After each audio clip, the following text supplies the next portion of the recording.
And now to the analysis of Brooks and Tumulty. That's New York Times columnist David Brooks and Karen Tumulty of The Washington Post. Welcome to you both, and thanks for being here with us on this Christmas Day. David, I want to start with you because finally, we have a COVID relief funding bill. Republicans and Democrats managed to find a way to come together and compromise, and the time couldn't be more dire. Millions of Americans' benefits will expire tomorrow. At the last minute, of course, the president steps in and says the direct payments are not big enough. What do you make of how the president chose to intervene in the process at this time?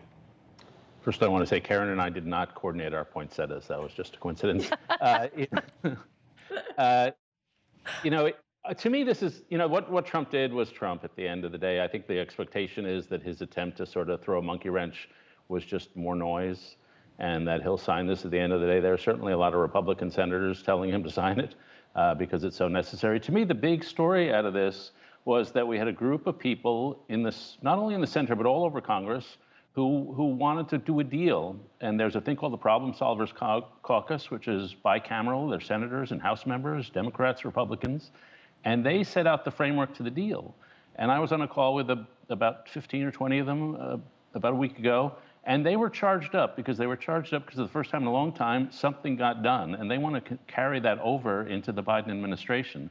So to me, we can look at the mess. We can look at how it took us a ridiculous amount of time. It's probably too small. But at least something was accomplished, and it was accomplished by people who wanted to craft the compromise.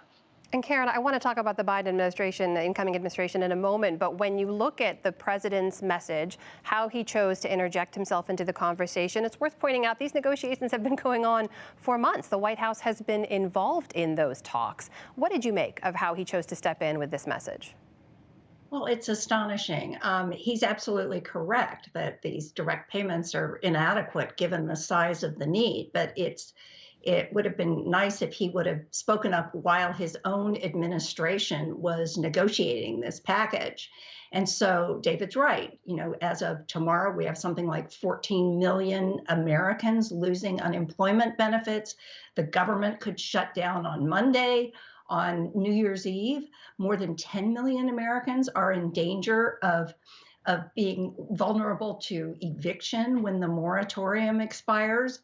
And the president spent today not trying to work on a new framework for all of this. He spent the day on the golf course complaining that he wasn't getting enough Republican support in his efforts to overturn the election, and retweeting complaints that his wife is not on enough magazine covers. So it really is sort of hard to take seriously his complaints that there's a problem with this bill. David, the president did make good on another promise to veto the massive military spending bill, and he's triggered a possible override vote in the Congress early next week. It would be the first veto override of his presidency. Do you think that the Republicans who first voted for that spending bill will still vote for it now, will stand up in opposition to the president?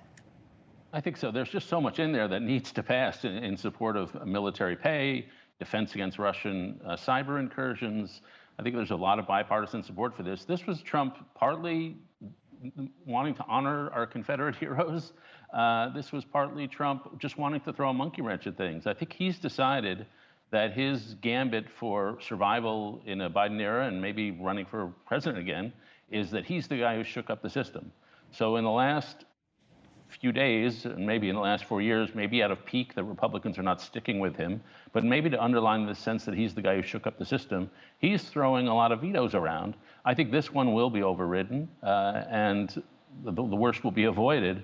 But it's him, it's the end of 4 years of narcissism, and he's ending on a high note. Karen, what about the point David made earlier about the fact that we don't see a lot of big moments in bipartisan legislation these days? This COVID relief deal was a sign that this can be done. It is a crisis. It's not regular legislative process by any stretch. But what does that mean for the incoming Biden administration? Does it look like lawmakers are going to be more willing to work across the aisle and get things done? Well, this is certainly was the entire premise of Joe Biden's campaign for president. This was the premise on which he ran, that it is still possible to have bipartisan compromise in Congress and doing it the old-fashioned way of working from the center out. A number of us were on a call with the president-elect on Wednesday, and he was holding this up as a real kind of example of the kinds of things that it is still possible to achieve. Now, a lot of people, including a lot of people in his own party, think that's naive. But he says, I know how to do this. David, I believe you were on that call as well. What was your takeaway? This message that President-elect Biden can be the one to get people to cross the aisle and continue to work together. Are they still holding on to that confidence and optimism? Yeah, I was really struck by Biden's confidence on that call. He said, look, I beat all these primary contenders. I won the presidency by 7 million votes. I've been doing this a long time. I know how to get this done. And so he has tremendous faith in himself. He's trying to coordinate between the center of his party and the left of his party. But he's pretty confident that where he is in the center left is exactly where the country is. And I would say the 6 or 7 of us who were on the calls, some of our colleagues were not quite as optimistic that things would get done as President-elect Biden was. I lean a little on the Biden direction, maybe more than a little on the Biden direction. I do think there are a lot of senators who are tired of not getting to vote on their bills because all they did under Mitch McConnell was do judicial confirmations. I think there are a lot of House members who are just tired that all the power in Congress is concentrated in either the Speaker's office or in the Senate, in the Majority Leader's office. They want to get things done. And these people realize this is a closely divided Congress. They can stop stuff. And so I do think they want to do their jobs. They don't come to Washington just to do nothing, which is sort of what they've been doing. And so I'm sort of optimistic. And as Biden says, he has good relationships with a lot of people, including Mitch McConnell. Karen, sorry, Karen, go ahead. Well, the other thing that's important here is that the need and the urgency at this moment is so great. It's a point we cannot make enough. I do want to ask you about another point David made, which was that Biden really does occupy this center-left space. He's getting a lot of pressure already from the left wing of the party to take big action early on things like climate change and immigration, and to do so through executive action. Now, this administration has triggered a lot of conversation around the limits of presidential power. Do you think that Biden is likely to use some of those presidential powers early to make those big changes early in his administration? I asked him exactly that question, and he said there will be a number of executive orders that he does on day one, rejoining the Paris Climate Accord, giving some help to the Dreamers, undoing some of the loosening of environmental regulations that happened on President Trump's watch. But he also said that he is not going to have a heavy footprint with executive power. He is not, for instance, going to go out there and forgive $50,000 in student debt like some people would like to see. He said, I am not a fan of the imperial presidency.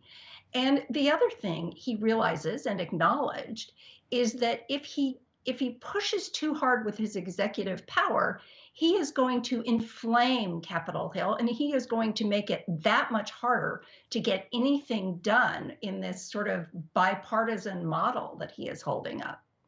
You know, I have to ask each of you in the few moments we have left, as we're speaking on this Christmas Day, this holiday is different and difficult in so many ways. And so I'd love to hear from each of you. David, we'll start with you. How are you spending this holiday and looking back at 2020? I'm here with my wife, so it's just the two of us.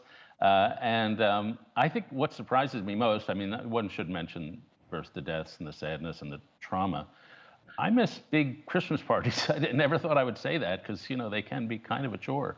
But we're sort of testosterone deprived, and the little thrill you get walking into a crowded room with family and friends is something I'll miss. So it's the quietude. I've taken Thoreau too far. I want to get off Walden Pond. Karen, what about you? I agree. You know, so many people are suffering so much. So I don't want to, sound like I'm, dwelling in self-pity here. But I do look forward to spending another Christmas with my sons and with my daughter-in-law. We all opened our presents today on Zoom. It was just my husband and me here. But I want to be here next Christmas to do it up big. Well, I want to end on one last analytical note here. In the 2 minutes we have left, dare I ask each of you to make a prediction about what we'll see in the final weeks of the Trump presidency? Karen, what do you think? I think it's a pretty safe prediction. It's going to be chaotic. Chaotic, that is the word Karen's leaving us with. David, what about you? What we see in these final weeks? Yeah, narcissistic. And then one final point Biden did make to us. He said, it's not a black box what's going on in the administration, but there's a lot of shadows. The incoming team just doesn't know what's out there. And he said one of the reasons he picked experienced people is because it takes experienced people to sort of know where everything is buried, because the Trump administration is not helping. It's melting down from the top, from the bottom, in all particulars. There'll be a lot of news for sure in the weeks ahead and the months ahead. And I'm so grateful to both of you for joining us on this day to walk through it all and break it all down. Karen Tumulty and David Brooks, thank you again for being with us. Merry Christmas.